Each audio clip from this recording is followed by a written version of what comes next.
Today I'm going to show you how to add cord when you run out while doing the square knot. I'm going to show you a technique for both the outside cords when you run out, which are the working cords, and the inside cords when you run out, which are the filler cords. If you've run out of cord doing the double half hitch knot, also known as the clove hitch knot, see the link in the description below because I have a tutorial for that scenario as well. In this scenario, I'm going to show you what to do when your two side cords are too short when you're doing the square knot. Take a new length of cord, put it behind the two center cords, which are called the filler cords. Take the right short cord, go behind the new cord, and over the two center cords or filler cords. Take the right short cord, put it over the other short cord that you just brought over. Take the left new long cord, bring it from behind, between the two short cords, and then over the two filler cords. I'm going to take a moment and pull the short cords a bit tighter and pull the long cord in a bit. Try and keep those two short cords to the back while you do the square knot. So take your new right long cord around the back of the new cord, and then around the back of the filler cords, and then through the opening. I'm just going to pull my short cords a bit. I'm going to tighten my new square knot with the new cords up. And I'm just going to pull on my short cords until everything is aligned properly and it looks seamless.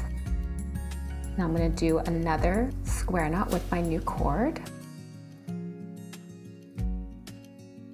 At the end of the video, I'll show you how I tuck in these two cords at the back. First, I'll show you how to fix the problem if the two filler cords are too short. All you have to do is take your new length of cord, put it behind the two short cords, tuck those cords away, and while you're holding those two cords behind, make square knots with your existing outside cords with the two new cords in the middle. It's a little bit tricky to hold those cords out of the way and do the square knot, but just work with it.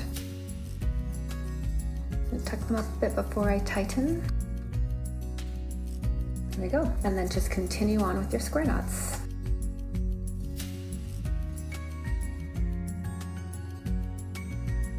Now I'll flip the work around and show you how I tuck in those ends at the back. When I'm tucking in cords, I always use these self-locking forceps. You could also use a crochet hook, needle nose pliers, regular pliers, or just your fingers.